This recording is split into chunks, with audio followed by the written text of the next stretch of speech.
Gang rape ಕೇಸ್ಗೆ ಸಂಬಂಧಿಸಿದಂತೆ ದಾವಣಗೆರೆ ಪೊಲೀಸರು 10 ಯುವಕರನ್ನು ವಶಕ್ಕೆ ಪಡೆದಿದ್ದಾರೆ.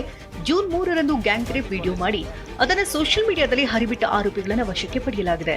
ಚನ್ನಗಿರಿಯ ಬಸವಾಪಟ್ಟಣ ಠಾಣೆ ವ್ಯಾಪ್ತಿಯಲ್ಲಿ ಕೃತ್ಯ ನಡೆದಿದೆ. ಸಂತ್ರಸ್ತೆಯನ್ನು ವೈದ್ಯಕೀಯ ಪರೀಕ್ಷೆಗೆ ಒಳಪಡಿಸಲಾಗಿದೆ.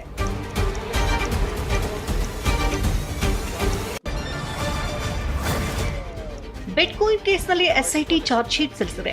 ಈ ಸಂಬಂಧ ತನಿಖೆ ನಡೆಸಿದಂತ ಎಸ್ಐಟಿ ಶ್ರೀಕಿ, ರಾಬಿನ್ ಖಂಡೇವಾಲಾ ಹಾಗೂ ಕಾಂಗ್ರೆಸ್ ಮುಖಂಡ ಮೊಹಮ್ಮದ್ ನಲಪಾಡ್ ಸೇರಿದಂತೆ ಇತರರ ಹೆಸರನ್ನ ಚಾರ್ಜ್ ಶೀಟ್ನಲ್ಲಿ ಉಲ್ಲೇಖಿಸಿದೆ. ಬಿಟ್ಕಾಯಿನ್ ನಗದೀಕರಣಕ್ಕೆ ಶ್ರೀಕಿ, ನಲಪಾಡ್ ಸಂಪರ್ಕಿಸಿದಂತ ಆರೋಪವಿದೆ.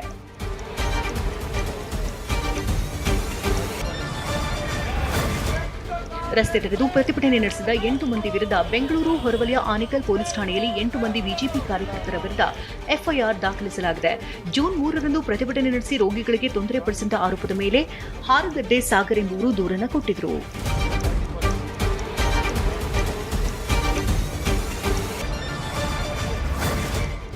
ಡೀಸೆಲ್ ಬೆಲೆ ಏರಿಕೆಯಿಂದಾಗಿ ಗೂಡ್ಸ್ ವಾಹನ ಚಾಲಕರು ಸಂಕಷ್ಟಕ್ಕೀಡಾಗಿದ್ದಾರೆ. ಆದರೆ ಸಿಮೆಂಟ್ ಬ್ಯಾಗ್ ಸಾಗಿಸುವ ತಮಗೆ ಸಿಮೆಂಟ್ ಅಂಗಡಿ ಮಾಲೀಕರು 12 ರೂಪಾಯಿ ನೀಡ್ತಾ ಇದ್ದು 15 ರೂಪಾಯಿ ನೀಡಬೇಕು ಅಂತ ಆಗ್ರಹಿಸಿ ಗದಗನಲ್ಲಿ ಚಾಲಕರು ಪ್ರತಿಭಟಿಸಿದ್ದಾರೆ.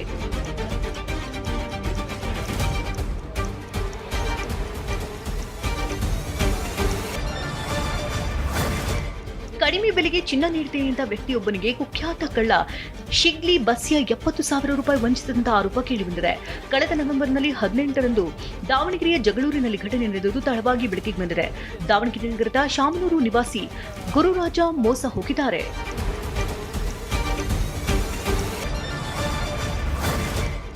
ಕಮಿಷನ್ ಆಮಿಷನ ಒಡ್ಡಿ ಮೊಬೈಲ್ ಕಳ್ಳರಿಬ್ಬರು 2.5 ಲಕ್ಷ ಎಗರಿಸಿದಂತಹ ಘಟನೆ ರಾಯಚೂರು ಜಿಲ್ಲೆಯ ಅರಕೀರ ಪಟ್ಟಣದಲ್ಲಿ ನಡೆದಿದೆ.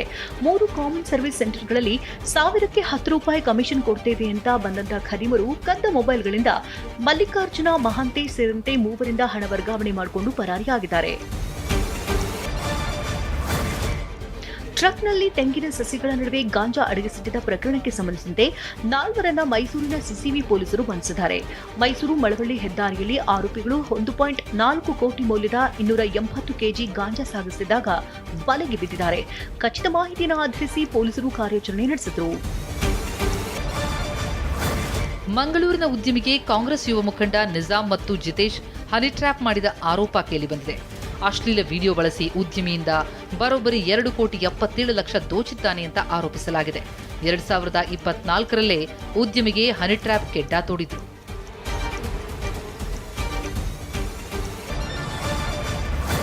ಚಾಮರಾಜನಗರದ ಬಂಡೀಪುರ ಹುಲಿ ಸಂರಕ್ಷಿತ ಪ್ರದೇಶದಲ್ಲಿ ಎಣ್ಣೆ ಪಾರ್ಟಿ ಕೇಸ್ಗೆ ಸಂಬಂಧಿಸಿ ಅಧಿಕಾರಿಯ ತಲೆದಂಡವಾಗಿದೆ. ಕರ್ತವ್ಯ ಲೋಪ ಎಸಗಿದ ಆರೋಪದ ಮೇಲೆ ಮದ್ದೂರು ವಲಯದ ಆರ್ಎಫ್ಒ ಪುನೀತ್ ಕುಮಾರ್ ಸಸ್ಪೆಂಡ್ ಆಗಿದ್ದಾರೆ. ಮದ್ದೂರು ವಲಯದ ಹುಲಿಕಟ್ಟಿಯಲ್ಲಿನ ಕಳ್ಳಬೇಟೆ ತಡೆ ಶಿಬಿರದಲ್ಲಿ ರೌಡಿ ಶೀಟರ್ ಸತೀಶ್ ಮತ್ತು ಆತನ ಪಟಾಲಂ ಭರ್ಜರಿ ಎಣ್ಣೆ ಪಾರ್ಟಿ ಮಾಡಿತ್ತು.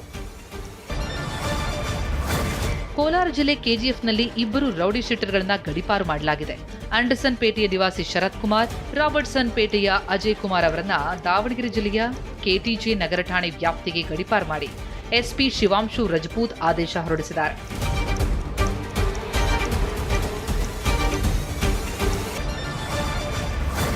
ಉತ್ತರ ಕನ್ನಡ ಜಿಲ್ಲೆಯಾದ್ಯಂತ ಮಳೆ ಅಬ್ಬರಿಸ್ತಾ ಇದೆ. ಭಟ್ಕಳದ ಸರ್ಕಾರಿ ಆಸ್ಪತ್ರೆಯೊಳಕ್ಕೆ ನೀರು ನುಗ್ಗಿದೆ. ನೋಡ್ತಾ ಇದ್ದಂತೆ ಆಸ್ಪತ್ರೆಗೆ ಸ್ವಾಗತ ಕೊಠಡಿ ವಾರ್ಡ್ನಲ್ಲೆಲ್ಲ ನೀರು ತುಂಬಿ ಕೆಲಕಾಲ ರೋಗಿಗಳು ಪರದಾಡಿದ್ದಾರೆ.